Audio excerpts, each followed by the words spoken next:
کہاں ہے؟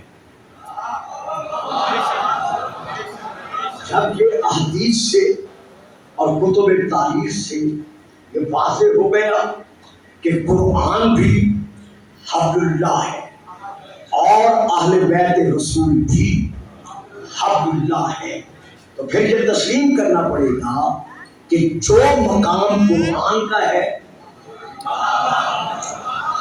وہی مقام اہل بیت رسول کا ہے۔ تو آج میں صرف ایک پہلو کو لے رہا ہوں کہ ہمیں یہ ماننا پڑے گا کہ جو مقام علم قرآن کا ہے وہی مقام علم اہل بیت رسول کا ہے۔ جب قرآن کے تقابل میں کسی کتاب کو پیش نہیں کیا جا سکتا،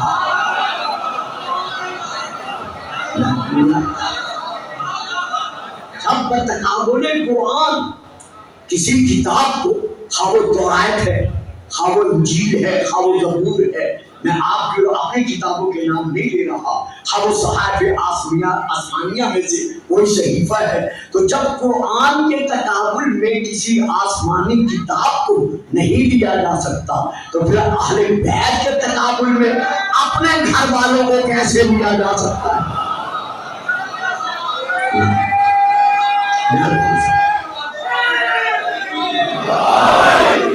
اب ہم یہاں پر بلا تاخیر چونکہ وقت کے دامن میں اتنی گزر نہیں رہی، میں خود 5 منٹ لیٹ پہنچا ہوں، تو آج ہم سب سے پہلے قرآن کا مقام علم دیکھتے ہیں۔ قرآن کا مقام علم ہم بزبان قرآن سنتے ہیں کہ قرآن میں بفرمان یزدان اپنے علم کے متعلق کیا اعلان فرمایا ہے۔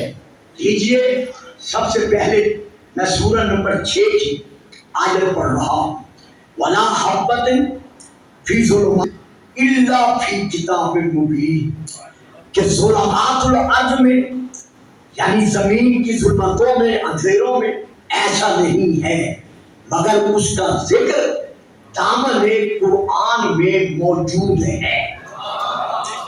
یہ ہے قرآن کا مقام علم۔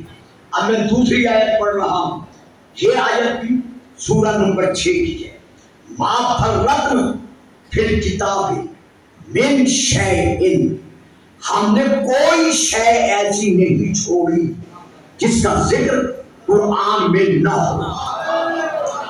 اب میں پھر آیت پڑھ رہا ہوں سورہ نمبر 16، وَنَزَّلْنَا عَلَيْكَ الْكِتَابَ تِبْيَانًا لِكُلِّ شَيْءٍ، میرے حبیب ہم نے آپ پر کتاب کو نازل کیا، اور یہ ایسی کتاب ہے جس میں ہم نے ہر شے کو کھول کھول کر بیان کر دیا ہے۔